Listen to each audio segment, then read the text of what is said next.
Goeiemôre, baie welkom by Nuuspod en in Nuuspod se ateljee vanoggend het ons vir in Engels sê dan nou Reverend Dolley Major. In Afrikaans het ons jou Dominee genoem, June. Goeiemôre, baie welkom by Nuuspod. Goeiemôre en baie dankie. Ons lag nou lekker, maar die saak waaroor ons gesels, dis 'n baie ernstige saak. En een wat nou nog nie regtig wyd in die media oor berig word nie. June, ek gaan net so vinnig noem en dan kan jy nou maar die besonderhede invul. Maar June is 'n predikant in die Anglikaanse kerk en sy is deur 'n kollega verkrag en dit lyk asof die Anglikaanse kerk se topbestuur probeer om hierdie saak onder die mat in te vee terwyl sy probeer om geregtigheid te kry. June, gee 'n bietjie vir ons meer besonderhede oor wat gebeur het. Wat is dit? Waaroor is dit wat jy op die oomblik in die hof is in stryd met die kerk? Baie dankie. And as I said, I hope you don't mind me speaking in English because my Afrikaans is not that well, so I'll just do it in justice as I speak. So I was raped 18 years ago by a priest within the Anglican Church of Southern Africa.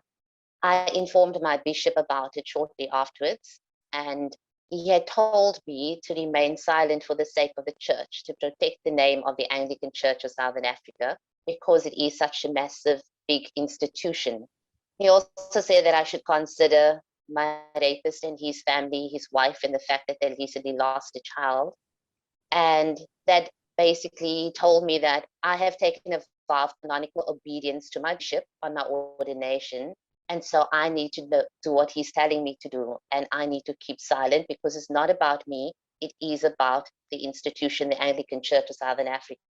I go public, and then I will bring this church into disrepute, knowing full well that I do love the church, and the fact I was just newly ordained as a deacon in the church, a transitional deacon, my bishop threatening me, constantly threatening me, which over the years was very difficult because within the silence, somebody else whom I interviewed, a male survivor of rape by a Roman Catholic priest, and he said that within the silence, the darkness manifested itself. So as I remained silent, it literally honestly ate away at me. I had nightmares. I had triggers. I got migraines. It really affected me. It was so hard ministering in the same diocese as my rapist.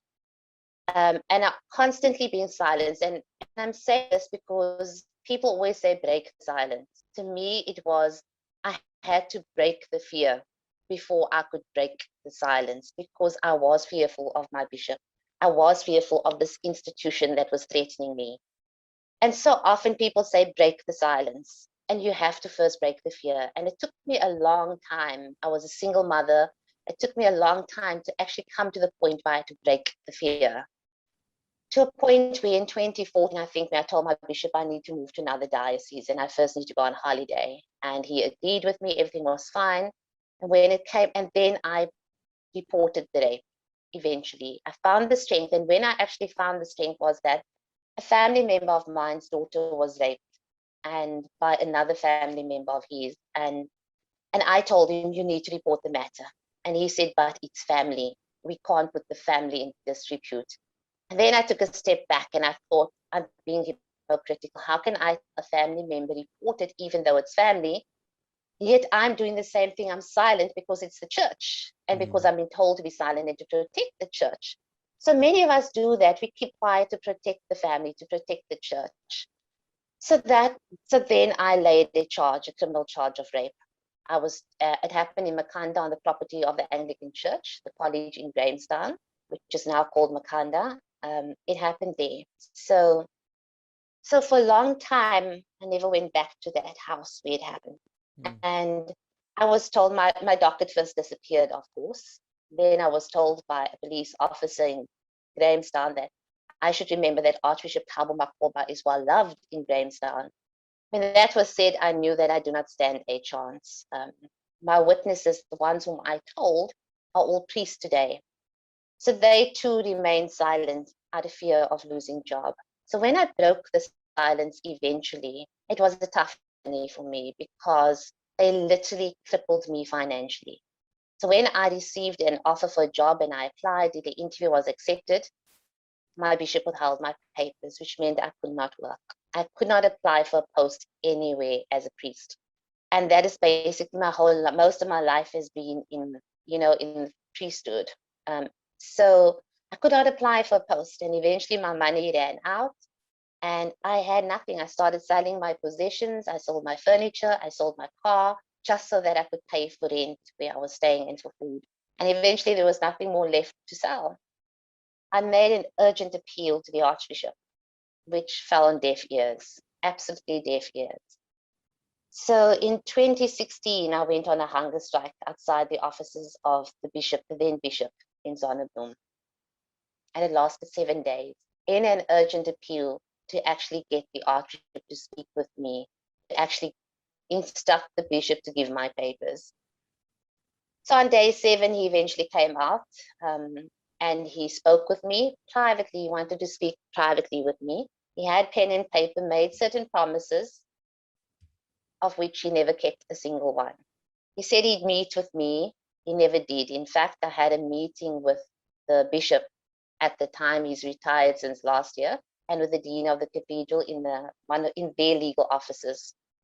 And then I took an attorney with me, and I'll never forget that day. I just finished hunger strike. I looked my bishop in the eyes, and the one thing his attorney said to me was that I need to remove my Facebook posts because it's putting his family, my bishop's family, in a very difficult situation, and they are being embarrassed by it. And I said, I will not, because I also have a family. I have a son, and he sees me suffering at the hands of the church. I remember looking my bishop in his eyes. I said to him that I'm appealing to the God conscience within him. I told him I'm a single mother. I have no husband to support me. Without an income, without a job, I'm basically on the streets. And I also said to him, I'm appealing to him as a man who's married to a woman who's got a girl child, to know that South Africa is in the midst of a femicide. It's not safe for women on the street. He looked me straight in the eyes and he said, no, he won't give it. That's when I wrote on a piece of paper to my attorney and said, I cannot do this. Let's go the civil route. So that's when I started a civil route to actually sue the church for loss of income. My life since then has been pretty hard. I've not seen the Archbishop for 4 years, from 2016 to 2020.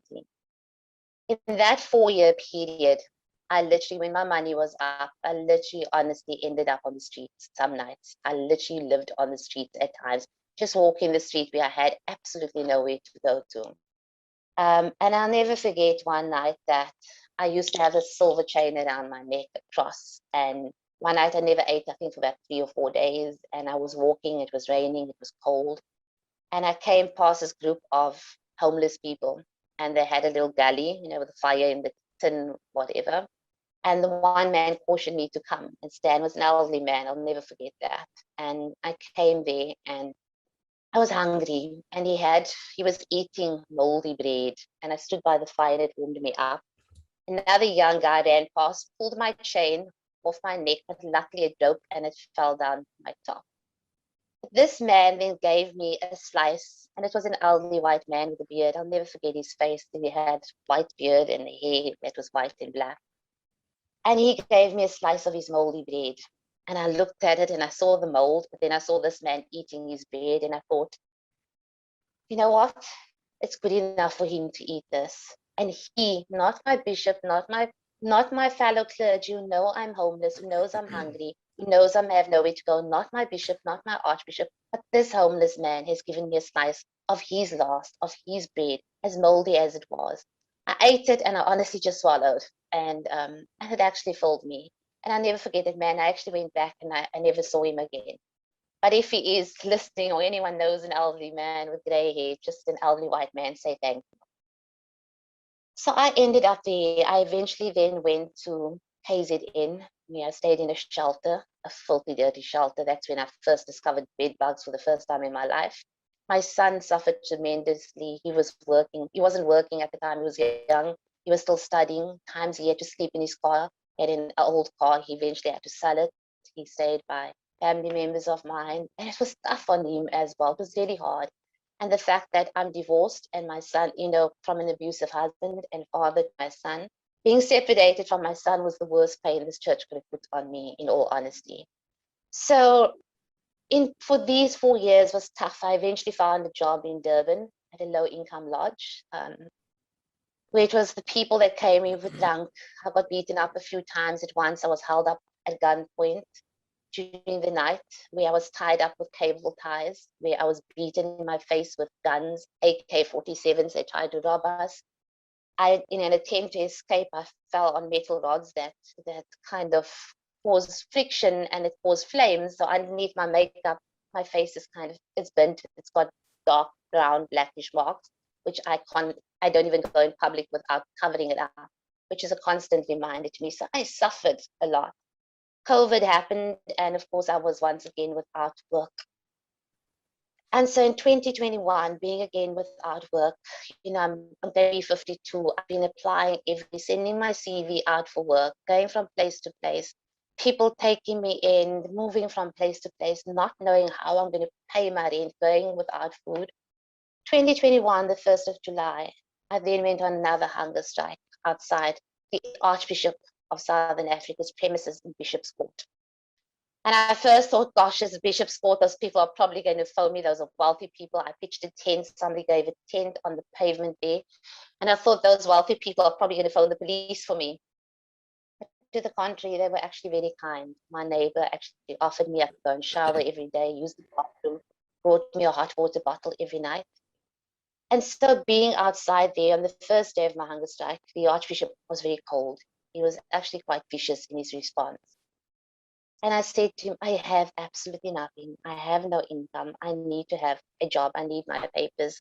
I also said to him, I'd like an internal investigation to what my rapist had done to me. And this time, and he said, yes, it will be done. And I said, no, this time I want it in writing, because the last time I took your word for it and you did not come through. And then again, I was a week on hunger strike, and he gave me the link for Safer Churches. And I applied, and that was last year, July. I started the process with what's called the Safer Churches process. But I just want to say, before I actually go to that part, that when I was on hunger strike in 2016, I have amazing stories. In the pain that I was in Zonnebloem, a community in Zonnebloem had made a massive banner which said Reverend Dolley Major on hunger strike. So the bishop's offices was also on the grounds. There's a primary school and a high school in Zonnebloem. And how God worked was just amazing, because one day a little child, and it's children from the townships, like Khayelitsha and all those places, a little child in primary school came to me after school, whole day. This child kept their lunch in a lunchbox, brought it to me and gave it to me. And I said, what is this? And this child, in pure innocence, pointed to the banner which says Reverend June on hunger strike, saw the word hunger, did not understand what hunger strike was, but identified with the word hunger and said, this is for you because you are hungry. That blew me away, and I had to sit this child down and said, I'm okay, you eat your bread, I'm okay. Another primary school one came to this one man, Buddha Aslam was with me every day, watching me, protecting me. And this primary school child came and gave him a few cents. I'm not sure if it was 20 cents or 50 cents. But there were people selling sweets outside. And Buddha Aslam said to the child, I'm not selling sweets. And the child said, this is not for sweets. This is to say thank you for looking after the auntie. And another high schooler comes and says, can I pray for you? And in the middle of this hunger strike, this teenager lays hands on me and prays for me. So I was so blessed. And I realized that if only we be like children. And here I am as a priest up against an institution who's supposed to be speaking about faith and God, but they are not the ones feeding me. It's the little children, it's the homeless. And Jesus says, when I was hungry, did you feed me? And here, the hungry is actually feeding me. The child is actually feeding me, who is in a state of poverty. And so it touched me deeply, and it moved me deeply that to this day, I have a very soft spot for homeless people, because you do not know this story. I too was homeless. So 2021's hunger strike, I eventually told him, no, Archbishop, until you put it in writing, will I believe you? He put it in writing. The process started. It's been a long journey since July.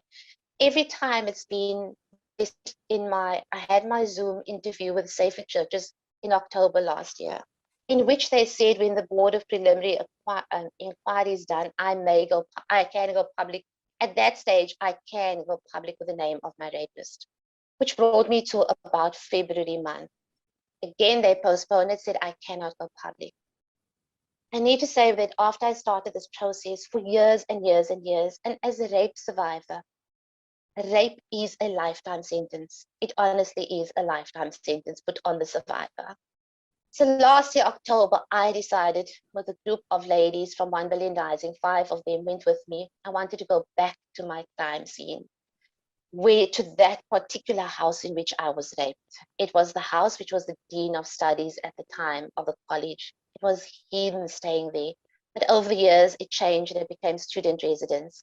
So these 5 ladies went with me and I told them I'm going to get some flowers. Somebody was kind enough to buy me flowers because I don't have an income.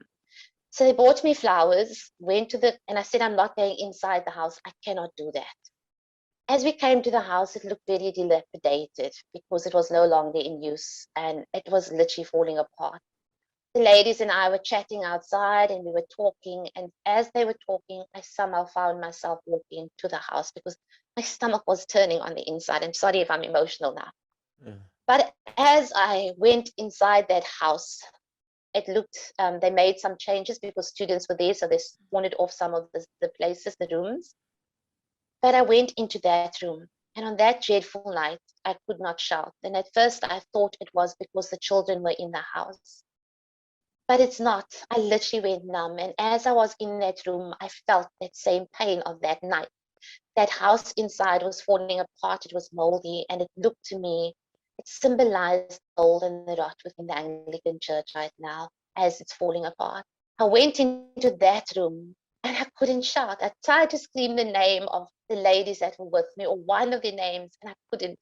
The words couldn't come out. I fell down and I literally had to hold onto the wall and crawl out into the passage because I felt like that night where nothing could come out. I could not scream. In the passage, I broke down. I wept and I wept from a pain so deep that I've cried many nights, but I've not cried so deep from my soul, from the depth of my being. And I wept and I wept. And I still could not call a name to come and help me. I could not shout Lucinda, Latifa, Yolanda. I could not call their names. I was just numb.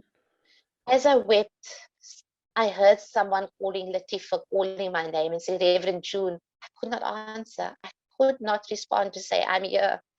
And in the passage in front of that room, I was crying. Somebody held me. I found out afterwards because one of the ladies then recorded it. And I'm actually glad they recorded it because it shows me moving from pain to power. As she held me, I wept. And then another person came and held me and she started praying for me quiet, softly. And as she prayed softly, I recognized the voice. It was that of Lucinda Evans. And as she prayed for me, I realized that I'm not alone. That night I was alone. But today, as they were holding me, I realized that these women are with me now. I'm not alone. And as she prayed, coincidentally, the name of the college is called the College of the Transfiguration. That's the Anglican Seminary in Grahamstown. As Lucinda softly prayed for me, I felt myself being transfigured. I literally, at that point, only that point after 18 years, at that point, I was able to transition from pain to power. At that point, I took my power back. At that point, he's not going to control me. That room that held, that was the nightmares. That room was where all my nightmares began, will no longer have power over me. So I took my power back. Just to say that many survivors of rape have committed suicide or attempted suicide because it becomes so painful. You are silenced because when you speak out, you are vilified. You are called terrible names. You are said that you looked for it, the way you were walking, the way you were dressed, where you were. No one's going to believe you because he's a priest, etc. So I've ministered and I counsel a lot of people who've come through rape, who attempted suicide, even a 12-year-old boy. 3 months ago, a 15-year-old girl was slashed her wrist in the third attempt to commit suicide because the rapist is out on 1,000 rand bail. So I also attempted suicide when I knew I was going to face the streets and live on the street. I had nowhere to go. My son was still a young person and he had no place himself to live. So I too attempted suicide and I had to ask God to forgive me. A friend of mine phoned and I got saved at British Care Hospital.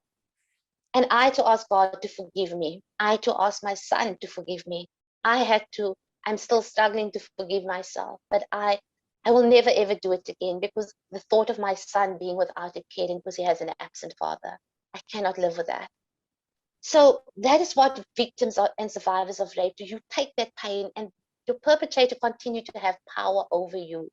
And it was only last year when I took my power back, moved from pain to power. And coming back to Cape Town, again, I continued the fight. The process with Safer Churches has been a very frustrating process. It gets postponed after postponed.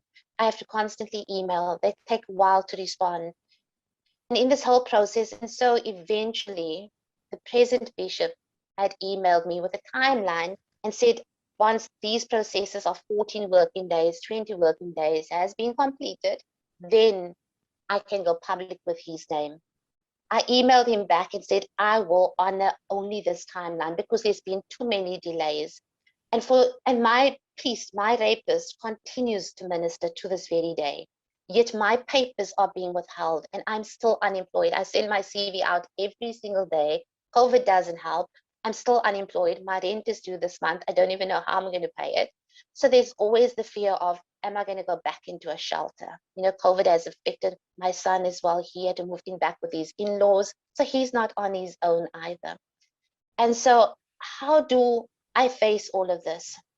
And so I said to them, the 12th of March is the date, according to this timeline, Bishop, that you've given me, that I will go public.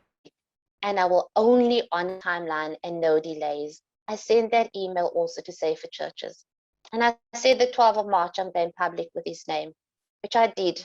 Safer Churches emailed me, I think, a day before the time, saying that there's been an extension because his attorney had requested an extension. Again, the rapist gets preferential treatment. Again, the fact that I said I will not accept any delays is going on since July last year, the application. Again, he got preferential treatment. So I said I will still go public, which I did. I chose to go public on the steps of St. George's Cathedral because that is where I was ordained. I went public there, and the backlash has been that my rapist, and that's why I was in court yesterday, my rapist then applied for a gag order and a cost order. And so my fights are appeared in court yesterday. So what he had done, his attorney, Limburg attorneys, had sent me an email on Friday, 26 minutes past 4 in the afternoon, outside of court hours, over a long weekend. So the long weekend, we had Monday, a public holiday, telling me I need to give my opposing response by Wednesday at 10 a.m. I gave my response at Wednesday about 5. And then when I came to court yesterday, it gave me one day. There was no time for me to even try and get legal representation.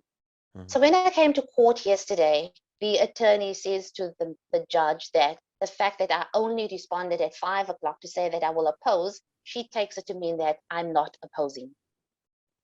So basically what this rapist then does, they rape you, they apply for a gag order, and then for that gag order.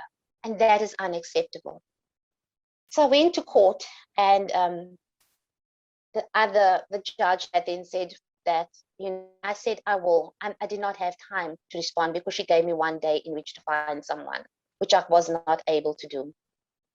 And then he said to me, an offer was put on that we come back to court on the 24th of May, but within that interim, I personally will not mention his name on my personal Facebook account and on my justice account.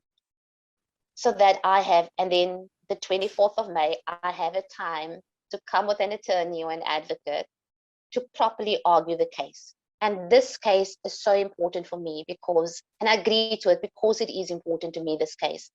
Because if he agrees, if he's successful in his gagging order, then what are we saying to all survivors of rape? That you are not allowed to speak out. He's using the system, he's using the Constitution to continue to rape us. So I have decided that if this gagging order is issued on the 24th of May, God willing, I will be in contempt of that gagging order.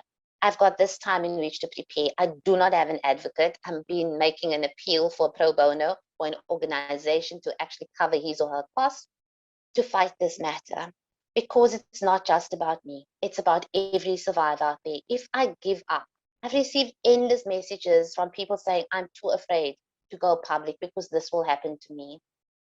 So that has been my appeal. Last year, August, on Women's Day, the ladies of 1 Billion Rising had decided to have a panty demonstration where they hung new panties on the fence at Bishop's Court in protest. And I remember it was raining that day, and a reporter was interviewing the head of 1 Billion Rising SA and asked her why panties. And when that question was asked in the day, and I actually burst into tears, because the reason why panties were was because one of the questions the detective asked me was, what panties was I wearing that night? And that is just the way in which you are questioned. And at that moment, when the reporter asked the question, I realized that basically the last thing between you and your rapist is, in fact, your panty. And the fact that a detective even asked me such a question was just so sick, because bottom line is, it makes no difference. The door was closed. It was in the privacy of a room where I found myself in, and he had no right to enter that room. So the other lines of questioning was quite sick. And certain senior clergy persons within the church were offended by panties and not by the rape, and had called me satanic, diabolical, that the church must doom me to hell.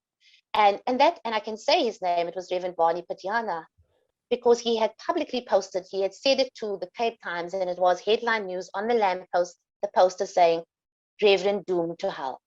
And they supported him.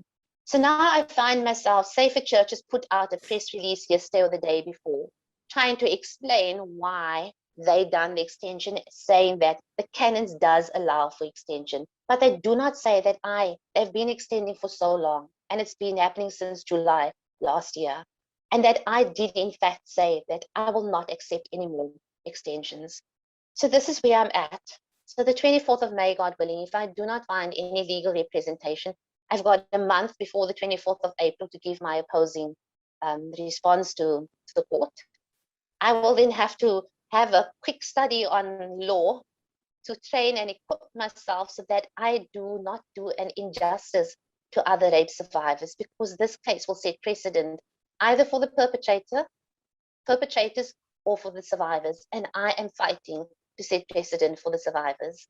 You know, I'm appealing even to the president of this country, because at the end of the day, we have wonderful rules and laws in place on paper, but in practice, it's not being implemented. In practice, we as survivors are not being protected.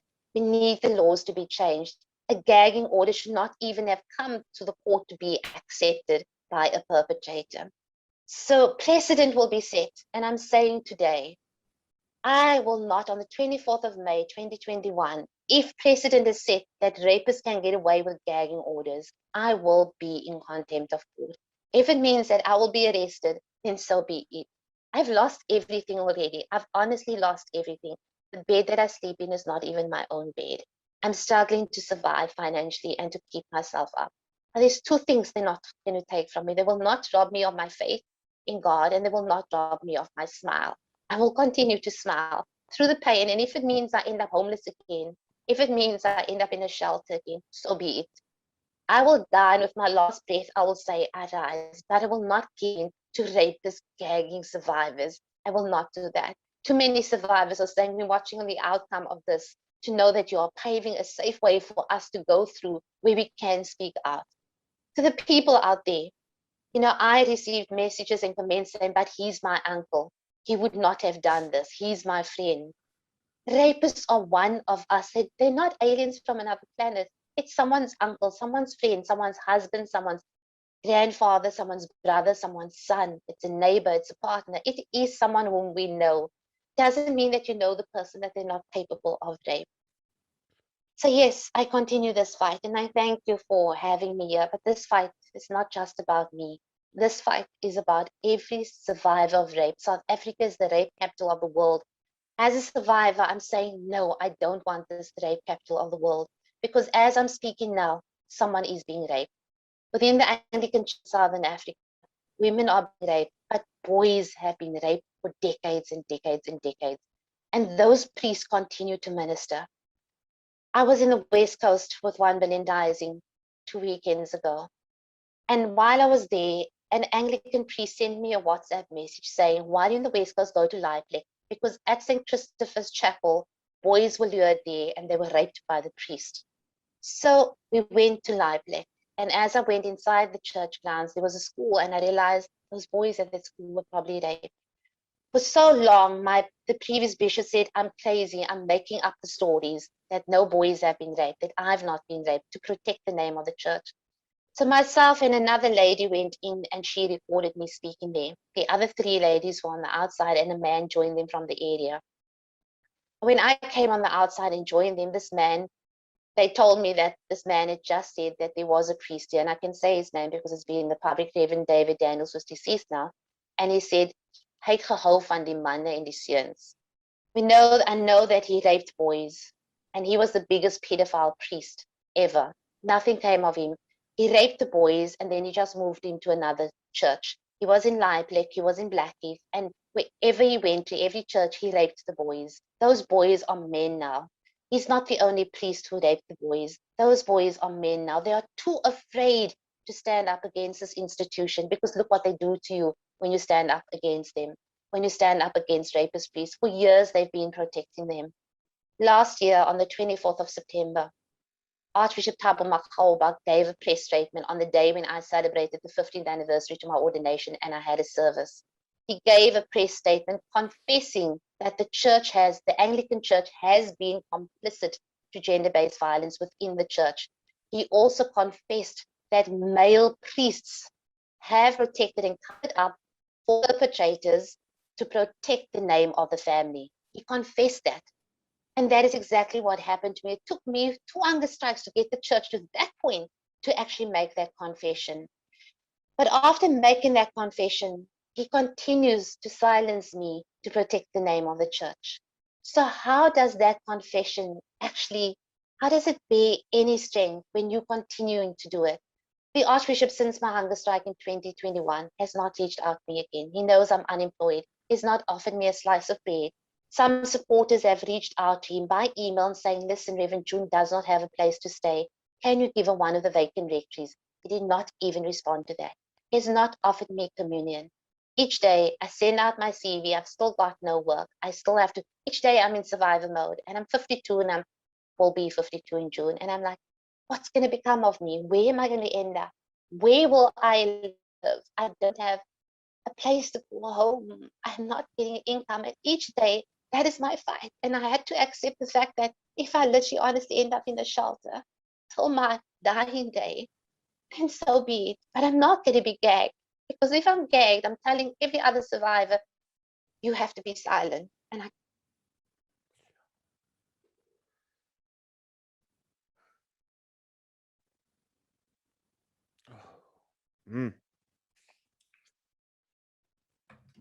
This is not a good start for the day. I'm so sorry. Yes, I can't even talk now. But sure, thank you for sharing your story. And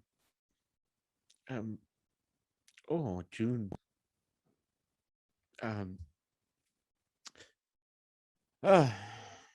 It's a terrible, terrible story.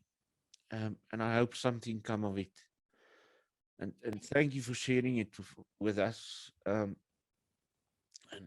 all the best of luck to you. dankie.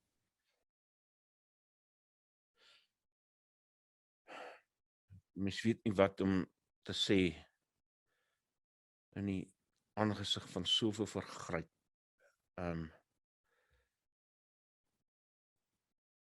Soveel vergryp teen mense wat lief is vir 'n instelling en wat enige iets sal doen om aan daai instelling te behoort. Enige iets sal doen om daai instelling te dien.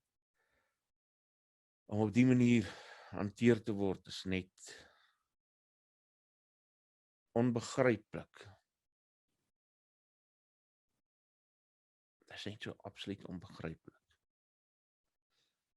As jy tot hier geluister het, dan wil ek jou tog vra om te kyk of jy nie daar kan help om June se saak te help deurvoer nie. Of jy nie daar kan help om June se lewe makliker te maak nie. Dis maar, as jy so kan sien. As dit so is, laat weet vir my, kontak my. My besonderhede is op my Facebookblad en dan kyk ons of ons van daar af kan werk. Dankie dat jy tot hier geluister het.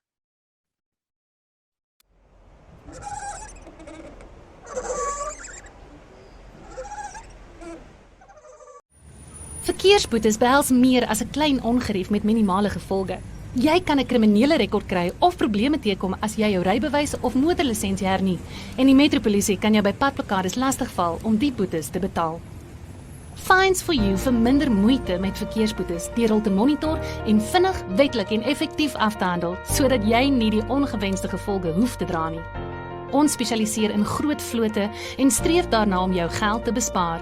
Kontak ons gerus op 011 867 7331 of besoek ons webtuiste by www.finesforyou.co.za.